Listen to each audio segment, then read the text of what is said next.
Each day my reflection changes. Likely not in reality, but who knows for certain. As it turns out, human perception is largely biased. The world is open to interpretation, and as a result, the way we see things changes from person to person. Two people who witness the same event, hear the same song, or look at the same picture will never come away from it with the same understanding, because reality, it seems, is subjective.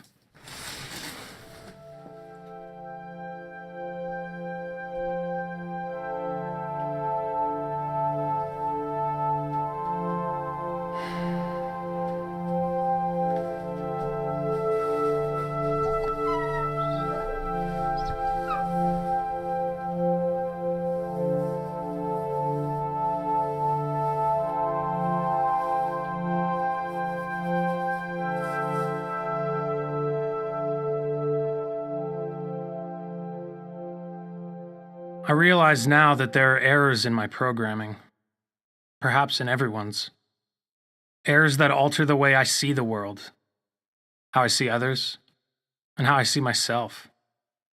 There are days I'm smart and days I'm strong, days I'm ugly and days I'm fat, some that I'm inadequate, some that I'm everything I want to be, some that I'm brave, and some that I'm scared. Scared to forget, scared of being forgotten. And some days I reflect as I truly am, somewhere in between. On days like today, I can't tell the difference. The mind in the mirror is beautiful but cunning, and it knows there is no truth in our reality, only opinion. Whether we are aware of it or not, we're always seeking approval in one form or another. We look to others for validation, judging our merits and gauging our worth by reaction alone. From a young age, we learn that if you behave a certain way, Mom and Dad will approve. And if you don't, they won't. It teaches us how to behave in society, but many people never stop searching for this kind of acceptance. They never learn that image and self-worth are not something given to you, but instead something you create for yourself. I was one of those people. It started young, when I was a boy. Subconsciously comparing myself to friends, I'd see how they looked, how they acted, what they'd achieved. And I guess at some point I determined I didn't measure up. That I wasn't as smart or talented, that I wasn't as good looking. I fell into a pattern of inadequate thinking that, in one form or another, still follows me around to this day. There was a time when going to the gym 6 days a week and dieting was the norm for me. My life was an endless pursuit of what I thought came naturally to everyone else. I wanted so badly to look like they did, to feel worthy and accepted, to accept myself.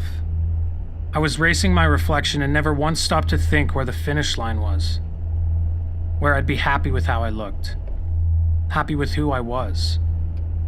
If there was a road that could take you there, I never found it. The whole mindset seems a paradox to me now. How could the pursuit of some superficial aesthetic ever lead to a lasting feeling of self-worth? It's a fantasy, an illusion of perfection, and it exists only in print. The mind is a weapon if left unchecked, and in a society where sex sells and money talks, human beings are always in season. Always on the menu.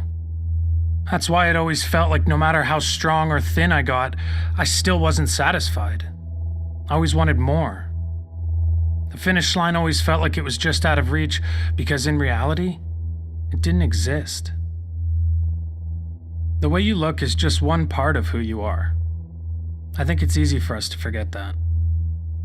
With the emphasis our society puts on appearance, it's not surprising that little girls and boys grow up feeling like I did. I hope that if I have kids one day, I'll be able to instill in them a feeling of self-worth and confidence that is uncompromising, unconditional, and distinct from the world outside. I hope I can teach them to focus on what they love about themselves and about others, not what they don't. To find validation not through someone else, but within themselves. Because the mirror doesn't show you as you are, only as you think you are, and perception is malleable. Happiness is not a finish line, it's a mindset. And by learning to love yourself and your imperfections, you can find a lasting happiness that'll ripple like a wave to all other parts of your life. You have the power to change how you see yourself, and it's never too late to try. Beauty lives in all of us, and you can find it if you want to. All you have to do is look.